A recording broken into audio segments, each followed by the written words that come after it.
My name is Joe Fried. I work with a firm called Fried Goldberg out of Atlanta, Georgia, and my specialty is truck accident law.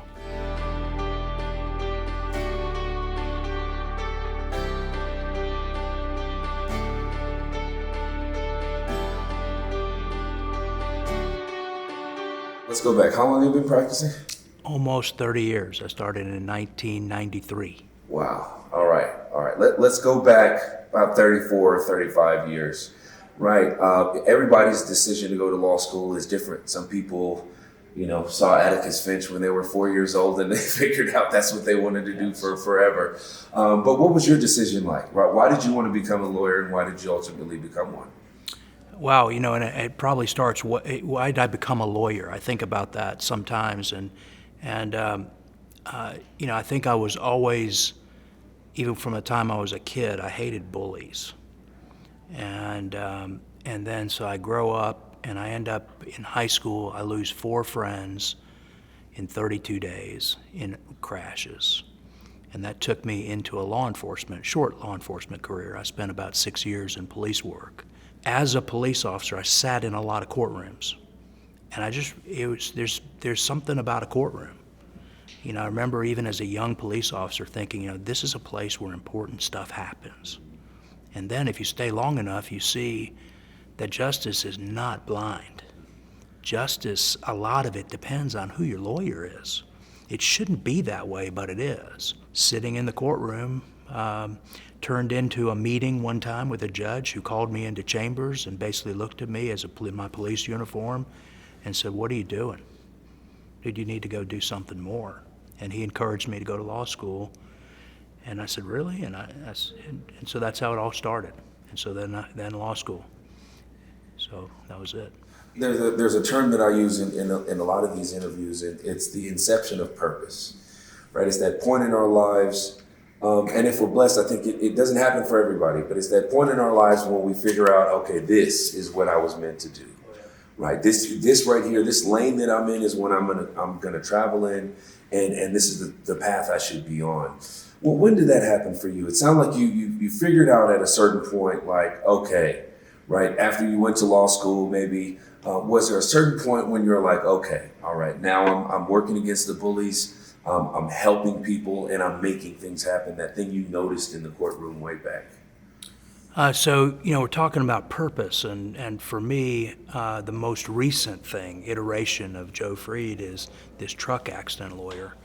And when I started that, there weren't, it's very different than the world is today, where you can't drive by a billboard and not see a billboard that's going to be about a truck crash, right? Back then, nobody talked about being a truck crash lawyer. And for me, I knew I was a niche player early. I had this intense need to be a subject matter expert in whatever I did. So when I was at the beginning of my career, I was a birth trauma lawyer. I studied medicine at a ridiculous level. I mean, it really is, but it comes from my fear. It comes from not feeling like I'm going to be good enough. So I feel like I have to overdo it. I went into product liability, but not just any product liability. I handled post-rear collision, fuel-fed fire cases. Think Pinto. But I would tell people I'm good if the wreck happened from this corner to this corner, but once you get around to the side, I'm the wrong lawyer for you. I mean, that's how niche down it was. But even today, 20 years later, I could draw you the fuel containment system for just about any car on the road because I studied the engineering at a very deep level so that I could go head to head with whoever the best was. And then Ford changed I had told Ford, if you change the design of the Mustang, I'll quit suing you. And they were like, who are you? You're just some kid in Atlanta. Well, eventually, 10 years later, they changed the design of the Mustang. They called me up and they said, you said? And I said, yeah. I said, come down, resolve all your cases with me. They did. I woke up with no cases. So then I had to flounder around and try to figure out what the hell I was going to be when I grew up again. And for a couple of weeks leading up to a particular day, everything I saw had to do with truck crashes. I turn on the TV, there's a truck crash. I even got on an airplane and somebody left industry magazine open to a safety problem in the seat pocket in front of me, and I was like, really, for real, so that couple of nights later, I'm tossing and turning. So I think I'm supposed to do truck crash law. The only problem was I didn't have any truck crash cases. Well, that didn't take long. That morning I went in fully invigorated for the first time in a while. I was taking myself off of all these boards that I had found myself on for handling product cases, saying I went to sleep last night a product lawyer. I woke up this morning a truck crash lawyer, and people were asking me what I ate and what I smoked the night before. And they thought I was crazy because I had built a very successful products practice. I went from being a product lawyer to never doing another product case once I said I'm a truck crash lawyer. And that very morning at 8:15 in the morning, I get a phone call on my direct line, a woman who sounded very far away. And I said, how can I help you? And she said, this morning my husband was killed. I said, I'm so sorry, what happened? He was on the side of the road and a truck came and killed him. I said, how do you know to call me? She said, I'm not sure, somebody gave me your name and your number. And I said, don't talk to anybody else, I'm on my way, And that was a few weeks before Thanksgiving. And by the end of the year, I had 4 truck death cases. And so I've never looked back. I mean, I know without any zero doubt that I'm doing what I'm supposed to be doing. And at this point, it's beyond handling truck cases. It's creating this world of people who know how to handle truck crash cases. Right. Specialization, it's a unique part of what makes us civilized, right? Because we can go to people who specialize in something. And you being a trucking accident expert, that means when that woman calls, or when you get a client that comes in and they say, hey, look, my uncle died in this trucking accident case, and it's a complex case. A regular attorney who doesn't have that understanding, maybe won't win that case, right? So for you, what is it, if you had to describe the world of trucking accident cases, what makes it so unique? What are the causation factors? What do you usually find yourself dealing with in an average trucking case that you're now so well suited to handle? Well, so the thing about trucking cases is if you know how to handle an auto wreck case, you think you know how to handle a truck crash case. And what you don't know, you don't know.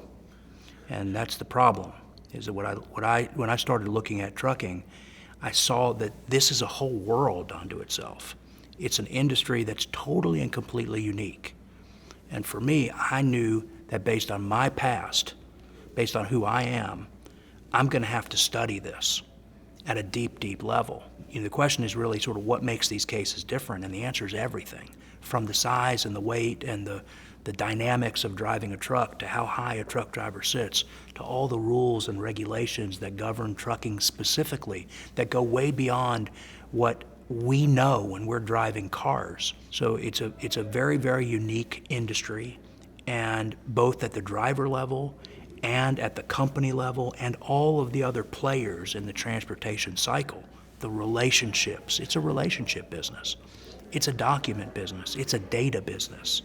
It's not just a driving a truck down the road business. And so for me, that is that side. And then the other part of my existence is really, I've always been a student of human beings and how do we work? What makes us tick? How do we make decisions? Why do we make decisions? And what I found is that in our field in law, there's a reluctance to, there's a formalism to law, and we lose the humanity of it. And even those on the plaintiff side, we don't really open our hearts up, because if you do, it hurts. And we don't, our human animal doesn't want to hurt. But if you really, truly feel people and what they're going through, man, that's hard. And then if you're the lawyer for that person, you feel the weight of that. One thing I talk to trial lawyers about all the time is something that I call the trial lawyer's armor, right? And on one side of that armor is the client, right? Getting to know the client, opening up to the client, right? Understanding their story. What was their life like before? If it's a wrongful death case, what was that person's life like? Right? What were their relationships like? What happened to them? Right? If they're alive, what are they going through right now? And then, of course, what's their life life likely to be because of the injuries that they suffer. Sure. And on the other side is the skill set, is the expertise, is the knowledge and understanding, the trial strategy and tactics, and all of those things that make a great lawyer a good practitioner, right? And in my opinion, to be good, you have to have both, because you can have all the skills in the world, but if you don't know your client, you haven't opened up to your client, what are you advocating for and who are you advocating for? And then on the flip side, you can know your client inside and out.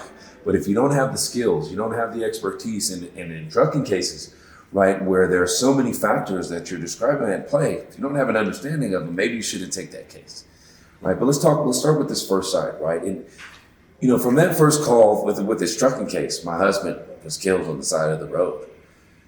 And I can tell, being a student of human beings, that your clients matter. How do you connect with your clients? How do you internalize their story so that you can be a brilliant and a great and successful advocate for them? Yeah, so the question is, how do you get to know your client? How do you do it in a way that's appropriate? And I don't believe in coincidences. If I'm the lawyer in the case, it's my primary job to figure out why me. So before client, and I know this sounds maybe a little different, but if you'll bear with me, hopefully it'll make sense, because I don't really talk about this much. But for me, I believe intensely it's my job to figure out why, of all the lawyers out there, why me? And it's not only expertise in truck crash law, because that's why they've come, but I think it's deeper than that. And if you look at the cases that I've handled, my clients teach me. My clients inform me. They teach me about myself. They teach me what's ugly about myself. They teach me to confront my own fears. You handle a case for somebody who's lost a child. I'm gonna cry. I'm getting emotional sitting here. I start thinking about my kids, and I don't know that I could I don't know that I could do what they do. You see people they've lost 2 or 3 of their limbs, and you go, oh my God, how do you do that? And so for me, I have to figure out, and I tell people this all the time, your job, lawyer, is to go figure out why you. There's a bunch of damn lawyers out here in the world, and some of them are really, really good. But why you? And when you figure that out, magic happens. So I don't know if that answers your question. But I get it, because I think when we can situate ourselves in a situation, right, in a relationship, right, with a client, if I can situate myself and say, okay, when I get to an understanding of why me, then the answer to that is going to be, okay, well, what can I do for this person? That's right. If the ball is in my hands, right, and I understand that I got to go from here to that goal line, right, then I start to orient myself, right. I know which direction I got to go. I got to run this way this hard. I got to run that way that hard. And that starts to inform how seriously you take the case. And I would imagine in your situation where you're dealing with catastrophic injuries, once you're able to kind of orient yourself, where does it go from there, right? Yeah, the orientation is everything. And it's interesting because, I'm saying I don't believe in coincidences and the why me. The why me then also informs why each juror. Why is the adjuster that's assigned to the case? Why that adjuster of all the adjusters in the world? Why that trucking company? What's really going on? And I think there are levels to this.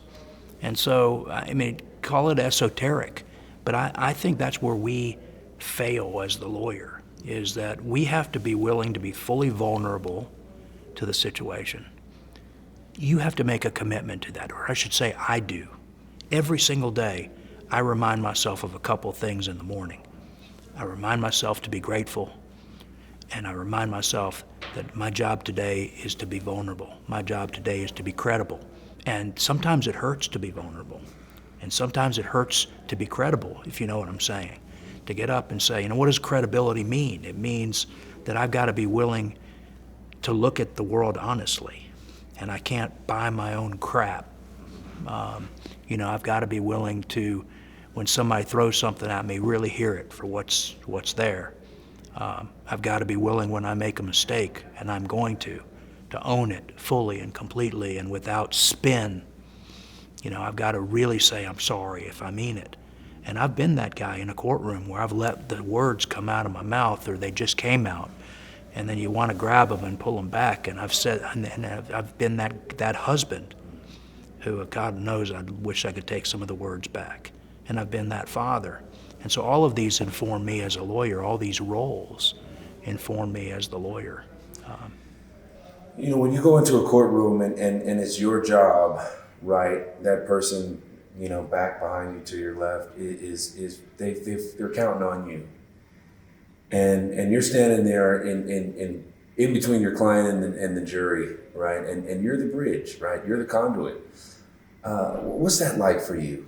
How do you view that space that you fill and that role that you have? Because they can't bridge that gap themselves. How do you see that specific aspect of your role as a lawyer? So, in a courtroom, I'm standing between my client and the jurors, and it feels like a big gap, and I'm supposed to be the bridge to the gap. If I've done my job right, the gap disappears, and it's not about me. The gap disappears, and I believe that you try a case to a juror at a time, one at a time. It's not a jury. Have you ever been able to talk to a jury? What is a jury? There's this assumption that we have that that suddenly because you bring your individuality into a group, you lose your individuality. I don't believe that. I believe when I talk to a jury, I look at one juror, and my discussion with that one juror is a witnessed event. And then this person's waiting for me to come to them and talk to them, and when I do, I give them 100% of me if I can.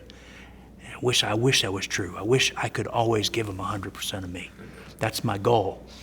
But I know if I give that person my me, then I have to trust that's going to be good enough. But what I mean by the gap disappearing is the case ultimately. I was talking before about sort of the esoteric part of why am I the right lawyer?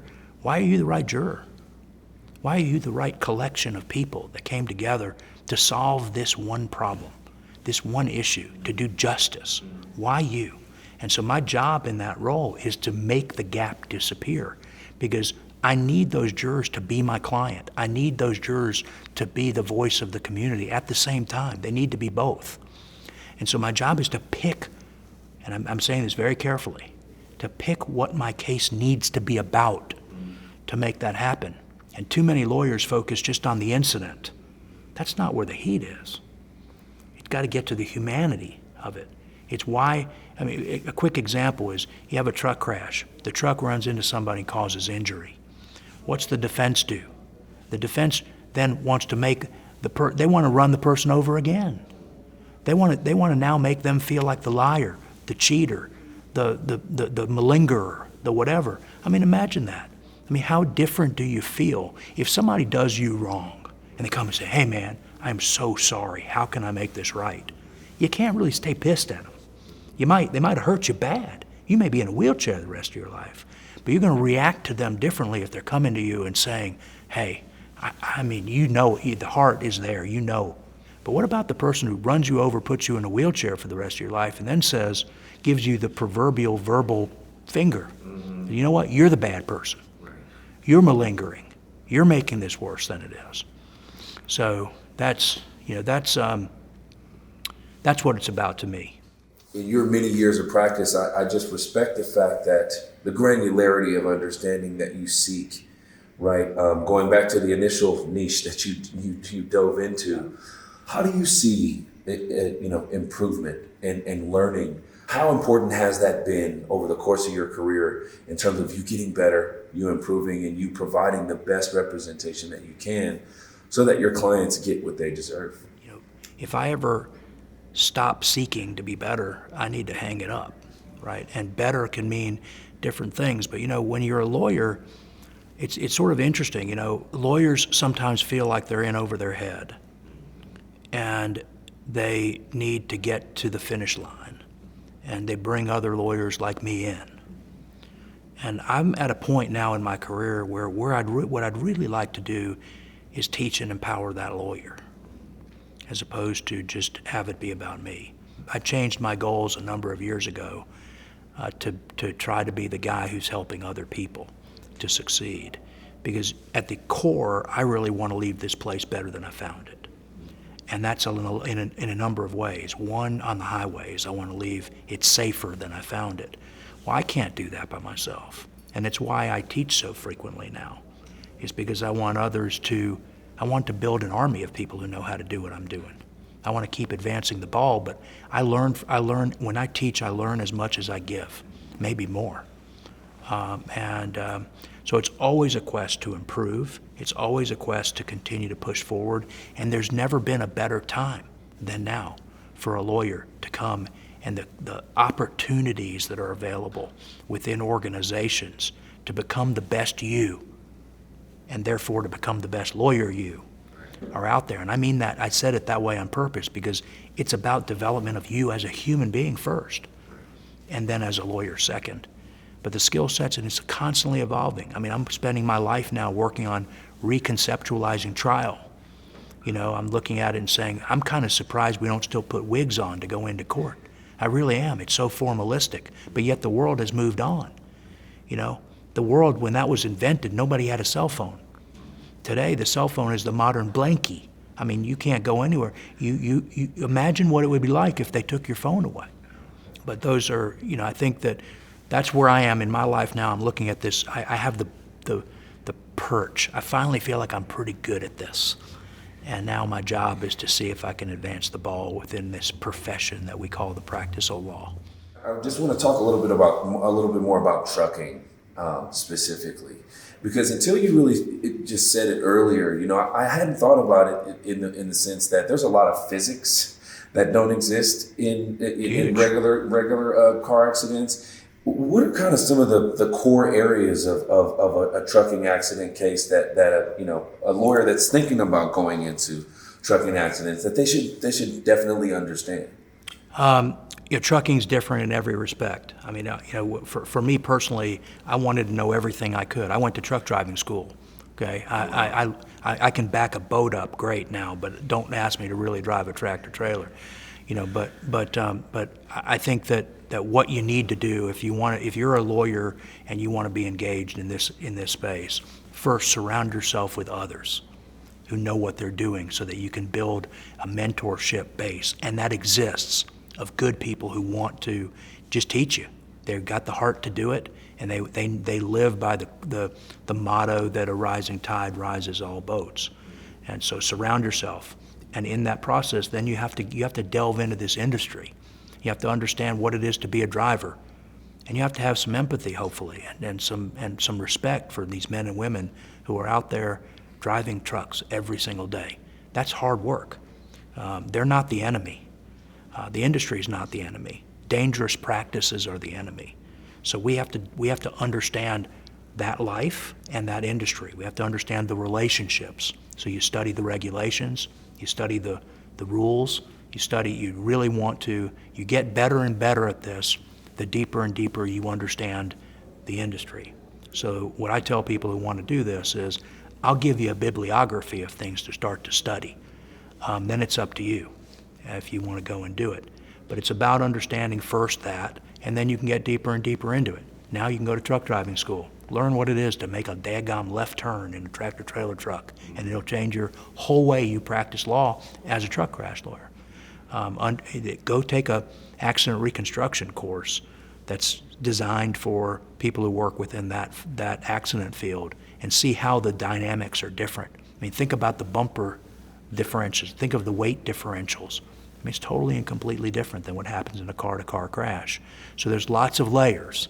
But I would say the first layer, if you really want to make a commitment to this, is read the regulations and read the commercial driver's license manual, just as a very basic starting point. And it'll already change the way you practice law in this space. I'm going to go back to that conversation you had with that judge. And that judge said you need to do more. Yeah. You know, and then to take that guidance, right, that the universe gave you, and to really do it justice. What would you tell that judge if you can go back to him and say, hey, look, this is what I did with that tidbit of advice that you gave me? How do you feel about how far you've come? Well, how far have I come? You know, I came from not very much. And I've come to a point where I have much more than I ever deserved, but I've worked hard to get here. I'm thankful that people have poured into me, because I don't know what I'd be if it wasn't for that. I don't know what I'd be if it wasn't for my wife putting up with me, with my kids being who they are. But then to that judge who first encouraged me, I'm thankful to him. You know, I'm thinking about him because he's on his deathbed right now. And I've been trying to get to him to thank him, and he doesn't really want to see anybody. So he's at that point in his life now. But here's the thing I tell people who may be watching this, who may be earlier in their career. It's an exercise in fear management. It's an exercise in being willing to step into that vulnerable place and just take the chance. Be different. Don't be the conformist. You know, I remember as a young lawyer, I'm in a room in a conference, and I'm looking around. It's a bunch of lawyer heads everywhere I can see, and I remember feeling about this big. And I remember looking around and saying, you know, I don't come from what these people come from. I'm not the son of the governor. I'm not the fourth generation that's done this. I don't have $1 billion verdict. I mean, how can I be anything? Why should anybody hire me? I'd say, I wouldn't hire me. I'd go hire that guy over there, you know? And then somebody came to me and said, what does it take to be an expert in something? And I said, a PhD in 20 years. And they said, no, that works too, but it's different. If you want to be an expert in something, as soon as you write something authoritative, creative, individual, yourself, you wrote it, and you're asked by your peer group to stand up on a stage and present it to them, they're looking at you as an expert. And for some reason that made sense to young Joe. And I went to my local state trial lawyers organization and said, who puts these programs on? That's how it all started. And here I am 30 years later. I do probably about 100 talks a year to lawyer groups. And so that's my advice. If you feel like I felt about this big, go make yourself a little niche. Go figure out where it is. And it shouldn't be about money. Money will take care of itself if you just find the passion. You find the passion. What is it that you want to spend your life fighting for? If you find that, the magic will happen.